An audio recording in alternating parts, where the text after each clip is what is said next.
அனைத்து தமிழ் உறவுகளுக்கும் என்னுடைய வணக்கம். அதாவது நாட்டுல எவ்வளோ பிரச்சனை இருந்துட்டு இருக்கும்பொழுது, நேத்து நைட்டு என்ன ஆச்சு அப்படின்னா, ஒரு தலைமை தற்குறி, அதாவது அவர் தம்பி தெரிஞ்சவர் தான். அவர் என்ன ஆயிருக்காருன்னா, சீமான் கட்சியிலிருந்து இப்போ வந்து பார்த்தீங்கன்னா, தற்குறியான அணில் கட்சிக்கு போயிருக்காரு இப்போ ரீசென்ட்டா. அவரு என்ன பண்றாரு அப்படின்னா, எனக்கு நைட்டு ஃபுல்லா ஒரு 10:30 மணிக்கு மேல மெசேஜ் பண்ணிட்டு இருக்காரு. உங்க தலைவர் ஏன் இத பண்ணல? உங்க தலைவர் எப்படி அத ஆனாரு? எங்க தலைவர் ஏன் இப்படி இருக்காருன்னு ஏகப்பட்ட கொஸ்டின் என்கிட்ட கேட்டிருக்காரு. இது வந்து ஒரு தற்குறியா இந்த டவுட் எல்லாருக்குமே இருக்கும். அதனால ஒரு வீடியோ பண்ணலாம் அப்படிங்கிறதுக்காக தான் நான் இன்னைக்கு இந்த வீடியோ பண்றேன்.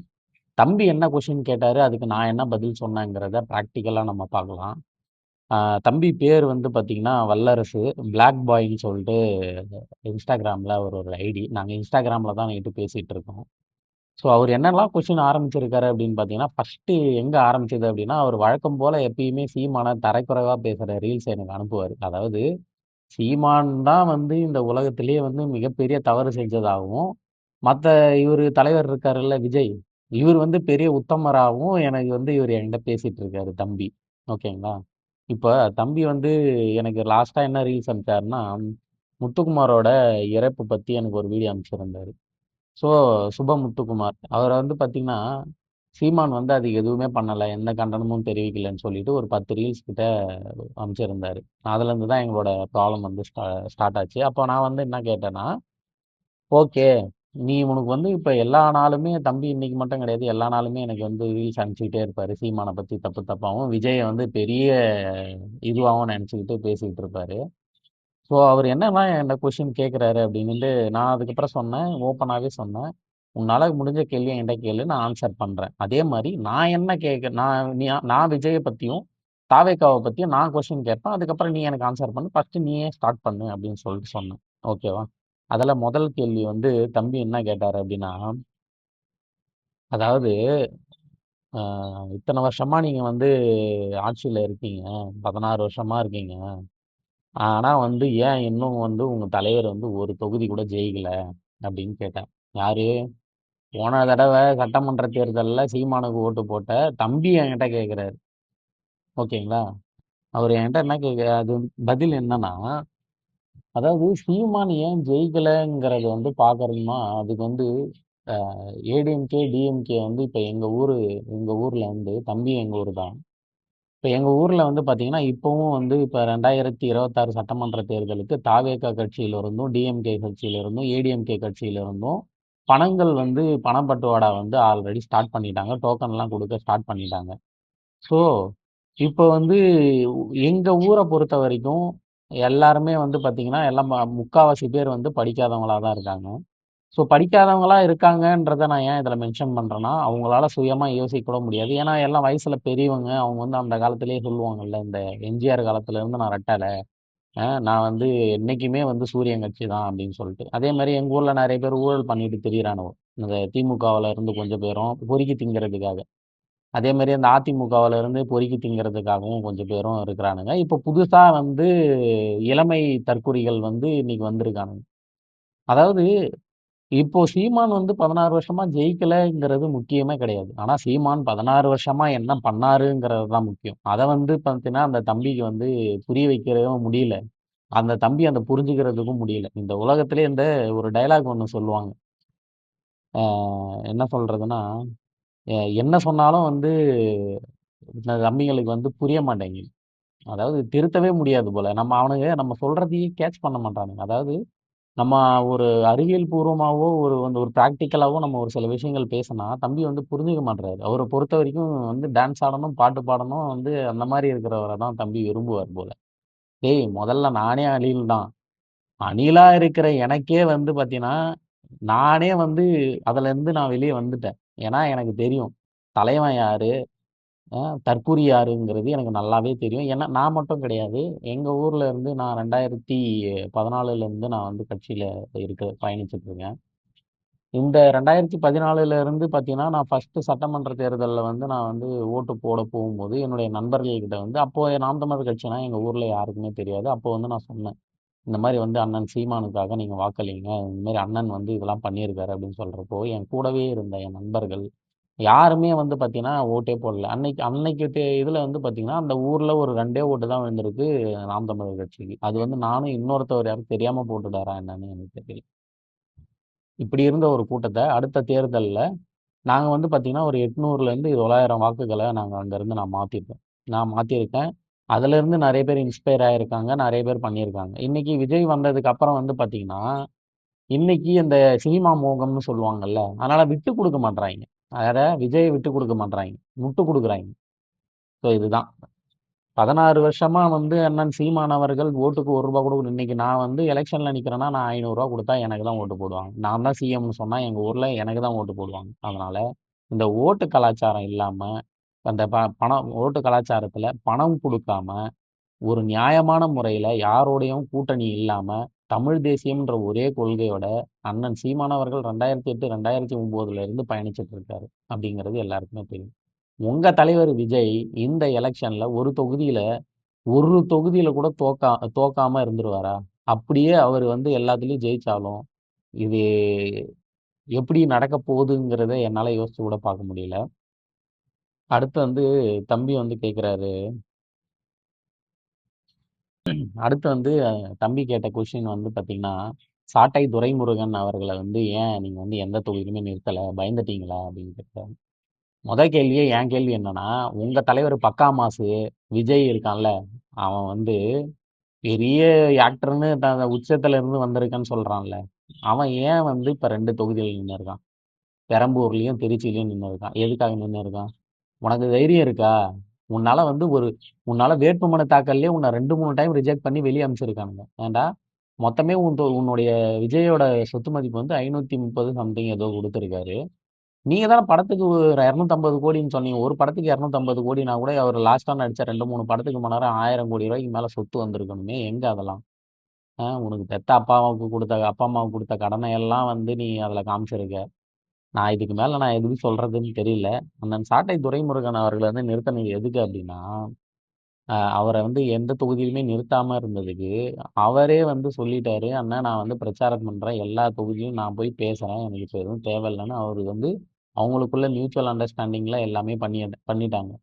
தம்பி என்கிட்ட கேட்குறாப்புல, சாட்டை துரைமுருகனால தான் வந்து என்டிகே போயிட்டு இருக்கு, அவரால தான் எல்லாமே அப்படின்னு. டேய், சாட்டை துரைமுருகன் மட்டும்தான் உனக்கு தெரியும்.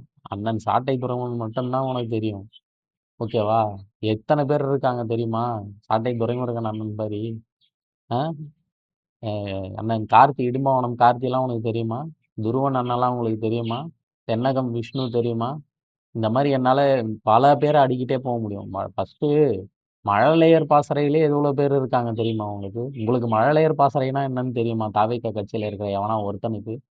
ஆ நீங்கள் வந்து எங்களை கொஷின் கேட்குறீங்க. டேய், அவங்க இந்த ஒரு தொகுதியில் இவங்களை நிறுத்தணும் நிறுத்தக்கூடாதுங்கிறத பற்றி சாட்டை துரைமுருகன் அவர்களே கவலைப்படல. யாரு கவலைப்படுறாங்க? பக்கா மாஸ் கட்சியில் கவலைப்படுறாங்க.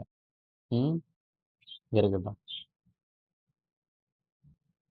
16 வருஷமா வந்து எந்த தொகுதியிலையும் ஜெயிக்கல. ஆனா அண்ணன் எதுக்கும் காசு கொடுக்காம நேர்மையா இருந்துட்டாருங்கிறத நம்ம சொன்னா அவனுக்கு ஏத்துக்க மாட்டானுங்க. உங்க தலைவர் நிற்பாரா? எங்க ஊரு ஒரு வில்லேஜ். இந்த வில்லேஜிலேயே வந்து உங்க தலைவர் எங்க ஊர்ல வந்து ஓட்டுக்கு டோக்கன் கொடுத்துட்டு போயிருக்காரு. உன்னால நீ தான் பெரிய பக்கா மாசாச்சே, நீ ஏன்டா வந்து இதெல்லாம் பண்ணிட்டு இருக்கீங்க? ஏன் வீடு வீடா வந்து கேட்டுக்கிட்டு இருக்கீங்க ஓட்டெல்லாம்? ம் இந்த தம்பி வந்து என்கிட்ட சொல்றாரு, இது மாதிரி வந்து ஓட்டுக்கெல்லாம் நாங்கள் காசு கொடுக்கலண்ணா, நாங்கள் வந்து ரொம்ப நல்லவங்கண்ணா, நாங்கள் வந்து எந்த தப்பும் பண்ண மாட்டோம். டேய், நீ ஓட்டு கேட்குற முறையே தெரியுமா? நீங்கள் எப்படி ஓட்டு கேட்குறீங்கன்னு தெரியுமா? ஆ இந்த ஊருக்குள்ளே வந்துட்டு விசில் அடிச்சுக்கிட்டு சும்மா 4 5 பேரை கூட்டிக்கிட்டு எல்லாரையும் வந்து மிரட்டிக்கிட்டு நீங்கள் ஓட்டு போடுங்க, தலைவர் தான் எல்லாமே அப்படின்ட்டு. ஆ உன்னால் ஒரு கருத்தியலாக வந்து உங்கள் தலைவரால் நான் கேட்குறேன், திரு விஜய் அவர்களால் இன்னைக்கு ப்ரெஸ் மீட்டு கொடுக்க முடியுமா முடியாதா? லைவாக ஒரு ப்ரெஸ் மீட்டு மக்களை பார்த்து ஒரு ப்ரெஸ் மீட்டு இன்னமும் கட்சி ஆரம்பித்து இத்தனை வருஷம் ஆச்சு, இன்னமும் அவர் கொடுக்கல. அவன் விஜய் மட்டும் ஒரு சரியான ஆம்பளையா இருந்தா நேருக்கு நேர் மக்களை சந்திச்சு அவங்க கேட்குற கேள்விக்கும் செய்தியாளர்கள் கேட்குற கேள்விக்கும் அவன் மட்டும் பதில் சொல்லிட்டான், நானே அணிலுக்கு ஓட்டு போறேன். ஓகேவா? உன் தலைவனால எதையுமே முடியாது. 234 தொகுதியிலும் பொம்மை செஞ்சு பண்ணிட்டு இருக்கீங்க. என்ன பண்ணிட்டு இருக்கீங்க? ஊர் ஃபுல்லா ஒரு ஒரு தொகுதியிலும் பொம்மை விஜய் பொம்மையை வச்சு பிரச்சாரம் பண்ணிக்கிட்டு இருக்கீங்க. எந்த கட்சியிலயாவது பார்த்துருக்கீங்களா? ஆ கேட்டா வந்து அண்ணன் வந்தா கூட்டம் கூடிடும். டேய் கூட்டம் கூடத்தான் செய்யும். சினிமாவுல நடிச்சவன் வந்து திடீர்னு வந்து ஒரு இடத்துல வந்து நின்னானா, யாரா இருந்தாலும் இன்னைக்கு கூட்டம் தான் வரும். புரியுதா? அந்த கூட்டம் எல்லாமே ஓட்டு கிடையாது. அத ஃபர்ஸ்ட்டு புரிஞ்சுக்கோ. உங்களுக்கு வந்து எதுவுமே கிடையாது. உங்களுக்கு கொள்கை கிடையாது. கோட்பாடு கிடையாது. இது எதுவுமே கிடையாது. அத பத்தி நான் வரேன். தம்பிக்கு லாஸ்ட்டா வந்து நான் ஒரு விஷயம் வச்சிருக்கேன். அ அடுத்து வந்து தம்பி என்ன கேட்டாரு அப்படின்னா,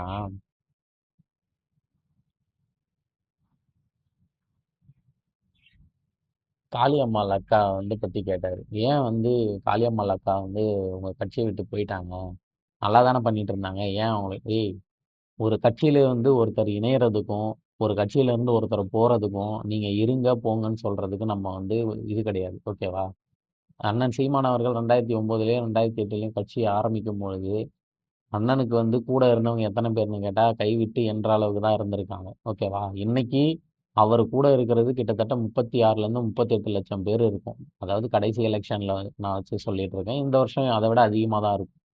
இந்த 38 லட்சம் பேரும் அண்ணன் சீமானுக்காக நிக்கிறாங்களா அப்படின்னு கேட்டீங்கன்னா கிடையாது. அண்ணன் சீமான் அவர்களுடைய கோட்பாட்டுக்கு தான் நிற்கிறாங்க. தமிழ் தேசியம்ங்கிற ஒரு கோட்பாட்டுல தான் நிக்கிறாங்க. உங்களுக்கு முதல்ல தாவேகா கட்சி தலைவர் விஜய் அவர்களுக்கு தமிழ் தேசியம்னா என்னன்னு தெரியுமா? திராவிடம்னா என்னன்னு தெரியுமா? ஓகேவா?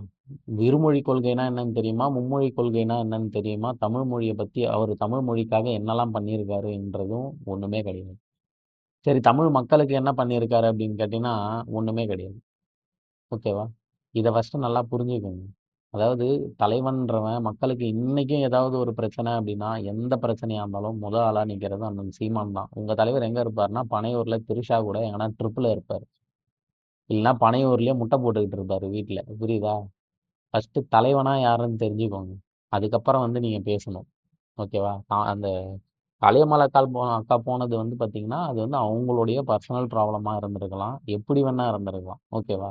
அவங்கள போறவங்கள நீங்க போகாதீங்க அப்படின்னு சொல்லல. ஈவன் அவங்க வெளியானதுக்கு அப்புறமும் கூட இந்த தாவேகா கட்சியில இருக்கிற தற்குறிகள் மாரி அசிங்க அசிங்கமா கமெண்ட் பண்ணிட்டு, திட்டிக்கிட்டுலாம் இல்ல. யாருமே வந்து அவங்கள எதுவுமே சொல்லல. அக்காவே போயிட்டாங்க. அக்காவே வந்து அவங்களே ஒதுங்கி நின்னுட்டாங்க. ஓகேவா? இதுக்கான காரணம் என்னங்கிறது அது அவங்களோட பர்சனல். ஓகேவா? அந்த பர்சனல்ல வந்து நம்ம போய் எதுவுமே தலையிட முடியாது. நான் இன்னைக்கு கட்சியில தாவேகாவுலேருந்து பல பேர் வந்து ஒரு 40, 50 பேர் வந்து சாட்டை துரைமுருகன் அவர்களுடைய இதுல வந்து நேரடியா வந்து டிவிகேல என்டிகேல வந்து ஜாயின் பண்ணிட்டாங்க. டிவிகேல இருந்து. இப்ப அதுக்கு என்ன பதில் சொல்லுவீங்க? ஒருத்தவங்க வந்து கட்சியில வர்றதுக்கும், போறதுக்கும் அப்படிலாம் கிடையாது. ஓகேவா? நீ கூட தான் அந்த தம்பி கூட தான் வந்து லாஸ்ட் எலக்ஷன்ல சீமானுக்கு ஓட்டு போட்டு, இன்னைக்கு அணிலுக்கு ஓட்டு போட்டுட்டு இருக்கான். ஓகேவா? அதனால நீ ஏன் போனன்னு என்னால கேட்க முடியாது. ஆனா உனக்கு நான் எக்ஸ்பிளனேஷன் குடுத்துட்டு இருக்கேன். இதே மாரி நீ எனக்கு எக்ஸ்பிளனேஷன் குடுக்க முடியுமா? நான் கேட்கிற கேள்விக்கெல்லாம் அப்படிங்கிறது எனக்கு தெரியாது. ஓகேவா? அத பத்தி நான் லாஸ்ட்டா சொல்றேன். சரி ஓகே. அடுத்து வந்து தம்பி என்ன சொன்னாரு அப்படின்னா, சரிண்ணா உங்க அண்ணா நெனைச்சா சிஎம் ஆக முடியாது. ஏன் அவருகிட்ட காசு இல்லையா? நீங்க சொல்லுங்கண்ணா அப்படின்னு கேட்டிருக்கான். அப்புறம் எதுக்குண்ணா அவர்கிட்ட காசு தான் இருக்குல்ல. ஏன் திரள் நிதி கேட்கிறாரு அப்படின்னு கேட்டான். டேய் உங்களுக்கு திரள் நிதினா என்னன்னு தெரியுமா முதல்ல? அதாவது எந்த கட்சிக்காரனும் வந்து பார்த்தீங்கன்னா, உங்க தாவேகா கட்சியில இருக்கிறான்ல வேட்பாளர், அவனுடைய சொத்து மதிப்பெல்லாம் எடுத்து பாரு. ஓகேவா? அது எல்லாம் அந்த ஃபைல் எல்லாமே இவ்வளோ நேரம் டெல்லிக்கு போயிருக்கும். நீங்க என்ன நிலைமைக்கு ஆகப் போறீங்கன்றதும் எனக்கு தெரியல. ஓகேவா? அ ஏன் பணம் இருக்கு, திரள் நிதி ஏன் கேட்குறீங்க அப்படின்னா, எங்ககிட்ட பணம் இருந்தா நாங்களே குடுத்துட்டு போயிடுவோமேடா. ம். குடுத்துட்டு போறது கூட பிரச்சனை கிடையாது. இது ஓட்டுக்கு நாங்க அந்த திரள் நிதி எடுத்து அவன் என்ன சொல்றான்னா, உங்ககிட்ட திரள் நிதி இருக்குல்ல, நீங்க சிஎம் ஆகணும்னா காசு குடுங்க. மக்களுக்கு 500 1000 டேய் அப்படிலாம் பண்ணக்கூடாதுங்கிறதுக்கு வந்திருக்கிறது தான் நாங்க. நீங்க தான் தூய சக்தி, தூய சக்தின்னு டிஎம்கே விட மோசமா பண்ணிட்டு இருக்கீங்க. டிஎம்கே, ஏடிஎம்கே விட மோசமா பண்ணிட்டு இருக்கீங்க. அ எங்ககிட்ட திரள் நிதி கேட்கறது வந்து, மக்களுக்கு வந்து அந்த பரப்புரை செய்யும்போது ஆகுற செலவுக்காக தான் நாங்க திரள் நிதி கேட்டுட்டு இருக்கோமே தவிர, உங்களுக்கு வந்து நாங்க இத குடுப்போம், அத குடுப்போம் அப்படின்னு சொல்லிட்டு இருக்கிறதுக்கெல்லாம் நாங்க கிடையாது. புரியுதா? ஃபர்ஸ்ட்டு வந்து திரள் நிதினா என்னன்னு ஃபர்ஸ்ட்டு தெரிஞ்சுக்கோ. அது மக்களா விருப்பப்பட்டு குடுக்குறது. ஓகேவா? இந்த பணத்த எடுத்து அண்ணன் சீமான் அவர்கள் ஒண்ணும் பெரிய பெரிய அவருக்குன்னு பெர்சனலா எதுவும் பண்ணிக்கிறது கிடையாது. அத குடுக்குறவனும் அவ்ளோ லூசு கிடையாது. ஓகேவா? அவ்ளோ மக்கள் குடுத்துட்டு இருக்காங்க. அவர நம்பி குடுத்துட்டு இருக்காங்க. அவரும் மக்களுக்கு எல்லாமே செஞ்சுட்டு தான் இருக்காரு. ஓகேவா? உங்க தலைவர் பக்கா மாசு மாரி, சும்மா வந்து ஒரு ஒரு டிக்கெட்டையும் லாட்டரி வித்து, டிக்கெட் வித்து ஒரு ஒரு டிக்கெட் ரூ. 1000 ரூ. 3000 வித்து எங்க அண்ணன் சீமான் அவர்கள் வந்து பெரிய ஆளா இன்னைக்கு வரல. ஓகேவா? இன்னைக்கு நான் போட்ட பிச்சை, நான் அவங்க எல்லாருமே சேர்ந்து போட்ட பிச்சையினால தான் உங்க தலைவர் விஜய் அவர்கள் இந்த நிலைமையில இருக்காரு. அதை ஃபர்ஸ்ட் புரிஞ்சுக்கோ. விரல் நிதிங்கிறது தப்பு கிடையாது. இன்னைக்கு பல கோடி ரூபாய் வந்து நம்மளுடைய மக்கள் பணத்தை சுரண்டி அவன் தனி நபரா இன்னைக்கு எல்லா அரசியல் கட்சிக்காரங்களுடைய வருமானத்தையும் எடுத்து பாருங்க. 15 கோடி, 20 கோடி, 30, எப்படி நியாயமா சம்பாதிச்சா அவ்வளவு சம்பாதிக்க முடியுமா யாராவது? சொல்லுங்க. உங்க விஜயே வந்து 250 கோடி சம்பளம் வாங்கின ஆளு இப்போ வந்து அவர் வெறும் 500 கோடி ரூபா தான் இருக்குன்னு சொல்லி கணக்கு காமிச்சிட்டு போயிட்டு இருக்காரு. இதுவே எவ்வளவு பெரிய ஃப்ராடு தானே தெரியுமா? கார் எடுத்ததுக்கு வந்து பார்த்தீங்கன்னா வட்டி கட்ட மாட்டேன்னு சொல்லி, டேக்ஸ் கட்ட மாட்டேன்னு சொல்லி, அதையும் கோர்ட்டில் போய் அசிங்கமாக பேச்சு வாங்கிட்டு வந்துட்டாரு. அடுத்து பார்த்தீங்கன்னா புலிப்பட விவகாரத்துலையும் ஏமாத்திட்டு பல விஷயங்கள் அவர் பண்ணியிருக்காரு. ஓகேவா? அவரும் ஏமாத்திட்டு இருக்கிறது தான். அவர் கூட இருக்கிற நீங்களும் அதை பற்றி தெரிஞ்சுக்க மாட்டீங்க, நீங்களும் கேட்க மாட்டீங்க. உங்களுக்கு அதெல்லாம் தெரியாது. ஓகேவா? உங்களுக்கு தெரிஞ்ச வரைக்கும் டிவிக்கேன்னு எங்கன்னா உட்காந்து கத்திக்கிட்டு இருக்க வேண்டியது தான். உனக்கு முதல்ல தமிழ்னா என்ன, தமிழ் தமிழ் கலாச்சாரம்னா என்ன, இதில் எதுவுமே உங்களுக்கு தெரியாது. உங்களுக்கு கொள்கைனா என்னன்னு தெரியாது. அடுத்து தம்பி என்ன கேட்டிருக்காருன்னா,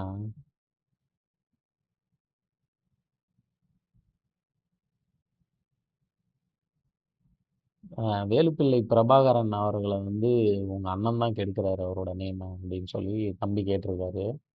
அதாவது எனக்கு இந்த கட்சியில சேர்றதுக்கு முன்னாடி நான் எப்போ 2014 சேர்ந்தேன். சம்பவம் நடந்தது வந்து 2009. இத்தனை வாரம் அந்த பிட்வீன்ல இருக்கிற அந்த 2009லேருந்து 2014 எனக்கு பிரபாகரன் அப்படின்னா எனக்கு யாருன்னே தெரியாது. ஓகேவா? எனக்கு மட்டும் கிடையாது, பல பேருக்கு தெரியாது. இன்னைக்கு வந்து எல்லாருக்குமே அண்ணன் பிரபாகரன் அவர்களை வந்து எல்லாருக்குமே தெரியுது அப்படின்னா அதுக்கு ஒரே காரணம், முதல் காரணம் அண்ணன் சீமான் தான். அண்ணன் சீமான்னு ஒருத்தர் இல்லை அப்படின்னா இன்னைக்கு பிரபாகரன் அப்படின்றவரோட வரலாறு எப்படி வேணா மூடப்பட்டிருக்கும். ஓகேவா? எல்லா நாட்டிலையும் தடை செய்யப்பட்ட, நம்ம நாட்டில் தடை செய்யப்பட்ட விடுதலை புலிகள் இயக்கத்தை தைரியமாக எடுத்து வந்து பேசி அரசாங்கத்தையே எதிர்த்து பேசி சிறைக்கு சென்றவர் தான் சீமான். ஓகேவா? உங்கள் தலைவர் மாதிரி எந்த பொண்ணு பின்னாடியும் போய் சுற்றிக்கிட்டு இருக்குல்ல. ஆஹ் ஏதோ ஒரு பாட்டு ஒன்று பாடிட்டு இருந்தார் உங்கள் தலைவர் அந்த டைம்லலாம். ஓகேவா? அந்த சீமானையும் விஜய் அவர்களையும் தயவு செஞ்சு நீங்கள் கம்பேர் பண்ணி பேசாதீங்க. அடுத்து தம்பி என்ன கேட்டிருக்காரு அப்படின்னா,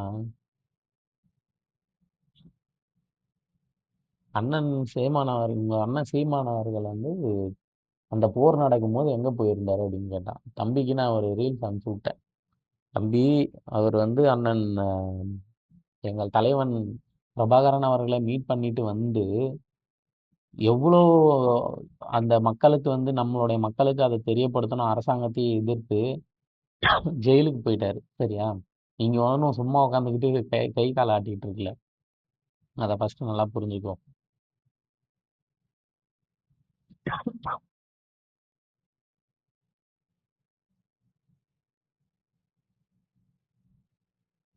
அடுத்து வந்து தம்பி என்ன கேள்வி கேட்டிருக்காருன்னா, ஆஹ், நான் ஒன்றும் நான் எதுக்காக விஜய்க்கு ஓட்டு போடுறேன்னா, விஜய் வந்து பார்த்தீங்கன்னா ரெண்டு இந்த இந்த தமிழ்நாட்டில் 2 கட்சி தான் இருக்கான். அந்த 2 கட்சியும் சரியில்லையாம். அதனால வந்து இவர் வந்து விஜய்க்கு தான் ஓட்டு போடுறாராம்.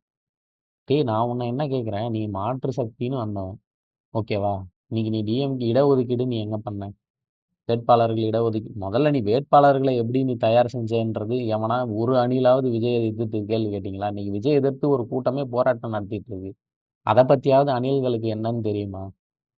ம்? ரெண்டு ஓகே, டிஎம்கே ஏடிஎம்கே சரி கிடையாது. ஓகே, நாளைக்கு அவங்க வந்துடக்கூடாதுன்னு நினைக்கிறீங்க, அது வரைக்கும் ஓகே. ஆனா இவங்களை விட மோசமானவன் யாரு தெரியுமா? விஜய் தான். கரூர்ல அத்தனை பேர் செத்தும் போது எங்க போடி போனான்னு தெரியல, அவன் கட்சியில இருக்கிறவன் எங்க போனான்னு தெரியல. ஆனா வந்து அவர் வந்து மாற்று சக்தின்னு சொல்லி நீங்க இப்படி பேசிட்டு இருக்கிறது தான் ரொம்ப வருத்தமா இருக்கு. எதனால அப்படின்னா, இன்னைக்கு கொஞ்சம் நல்லா யோசிச்சு பாருங்க. இப்போ வந்து திரு விஜய் அவர்கள் சிஎம் ஆயிட்டாருன்னு வச்சுக்கோங்களேன். இன்னைக்கு ஒரு ஜாதி சண்டை நடக்குது அப்படின்னா திருநெல்வேலியில, நான் வந்து பக்கா மாசு, நான் வந்து உச்சத்துல இருக்கிற நடிகர், நான் வந்து அங்கெல்லாம் போக மாட்டேன். அவர் வந்து பனையூர்லயே வந்து திருஷா கூட ஜல்சா பண்ணிக்கிட்டு இருப்பாரு. ஓகேவா? அந்த பிரச்சனையை ஒரு பெரிய பிரச்சனை ஆகுறதுக்குள்ள அதுக்கு என்ன நடவடிக்கை எடுக்கணும்னு கூட உங்க தலைவரால ஒண்ணுமே பண்ண முடியாது. ஒரு வேட்புமனு தாக்கல் பண்ற இடத்துலயே 1000 பிழை. ஓகேவா? 51 வயசு, 52 வயசு வயசே தெரியாம இருக்கிறவன் தான் உன் தலைவன். புரியுதா? அதுவும் பார்த்தீங்கன்னா, பயந்துகிட்டு தொட நடுங்கி விஜய். தொட நடுங்கி 2 இதுல நிக்கிறான். 2 தொகுதியில நிக்கிறான். ஓகேவா? அதனால அவன அவன வந்து பெருசா பேசிட்டு இருக்காதீங்க. அவன் வரும்போது கூட்டம் வரும். ஏன்னா ஒரு ஆக்டர் ரோட்ல வந்தா கூட்டம் தான் வரும். ஆனா அது எல்லாமே ஓட்டு கிடையாது. இந்த எலக்ஷன்ல நீங்க பார்ப்பீங்க. சுத்தி இருக்கிற எல்லாருமே அப்படி கிடையாது. நீ வேணா நான் சொல்றேன், இப்ப நோட் பண்ணி வச்சுக்க. நாளைக்கு வந்து சிஎம் யாருன்னு முடிவு பண்ற இடத்துல வந்து ஸ்டாலினும் விஜயும் ஈக்குவலா வரும்பொழுது, திரு விஜய் அவர்களே வந்து பார்த்தீங்கன்னா டிஎம்கேல போய் சேரலன்னா வந்து என்னன்னு கேளுங்க. ஓகேவா? ஏன்னா திரு விஜய் அவர்கள் வந்தது வந்து பார்த்தீங்கன்னா ஒரு போதைக்காக தான் வந்திருக்காரு. எதுக்கு எந்த போதைனா, உங்கள மாரி அணில்கள், தற்குறிகள் அவர் கார் மேல ஏறுறதும், மரத்து மேல ஏறுறதும், டிவிகேன்னு கத்துறதையும் அவன் ரசிக்கிறான். சைக்கோத்தனமா ரசிச்சுக்கிட்டு இருக்கு. ஓகேவா? ரசிச்சுக்கிட்டு இருக்கான். அவனால ஒண்ணுமே பண்ண முடியாது. அவன் தொகுதியில இப்ப ஒண்ணும் கிடையாது. இப்ப அவன் எந்த தொகுதியில நிக்கிறான் அப்படின்னா, பெரம்பூர் தொகுதியில நிக்கிறான். அவன் தைரியமான ஆளா இருந்தா கரூர்ல நிக்க வேண்டியது தானே! திரு விஜய் அவர்கள் அவ்ளோ தைரியமான ஆளு, பெரிய பக்கா மாசுன்னா, நான் கரூர்ல நிக்கிறேன்னு ஆளா விஜய் வந்து நிக்க வேண்டியது தானே! ஏன் நிக்கல விஜய்? சரி அத வுடு. சரி நீ யார எதிர்த்து வந்த? டிஎம்கே தான் உன்னோட எதிரின்ற. ஏன் ஸ்டாலின் நிக்கிற தொகுதியில ஏன் எதிர்த்து நிக்க வேண்டியது தானே? டேய் நீ பயங்கரமான தொடைநடுங்கி. புரியுதா? உன் கட்சியில உன் தலைவன் இருக்கான்ல, அவன் வந்து ரொம்ப தொடைநடுங்கி. அவனால ஒண்ணுமே பண்ண முடியாது. ஒரு சின்ன பிரச்சனைய கூட அவனால ஹேண்டில் பண்ண முடியாது. அவனால ஒரு ஃபேமிலியே ரன் பண்ண முடியலடா. அவன் அவன் பொண்டாட்டி, புள்ளைங்க எல்லாரையும் அடிச்சு தொரத்திட்டான். ஒரு ஃபேமிலியே ரன் பண்ண முடியாதவன், எப்படி நம்ம நாட்டுல இருக்கிற எல்லாரையும் அவன் சமாளிப்பான் சொல்லு? அ ஒரு பட்ஜெட் தொடரே ஒரு பட்ஜெட்டே ஒரு வருஷத்துக்கு வந்து பார்த்தீங்கன்னா, நம்மளுக்கு வந்து 2,00,000 கோடி தான்னு சொல்றாங்க. உங்க தலைவர் எப்படி எல்லாருக்கும் ரூ. 2,500 கால் பவுன் சீரு அது இதுன்னு எப்படி செஞ்சுகிட்டு இருப்பாரு? இருக்கிற கடன உங்க தலைவர் எப்படி அடைப்பாரு? படம் நடிச்சு அடைப்பாரா? இதுக்கப்புறம் அவர் வரப்போற படம் ஜனநாயகன்னு ஒரு படம் வருது. அந்த படமே முதல்ல ஓடுதா என்னன்னு பார்ப்போம். பகவத் கேசரி எடுத்து வச்சிருக்கீங்க. புரியுதா?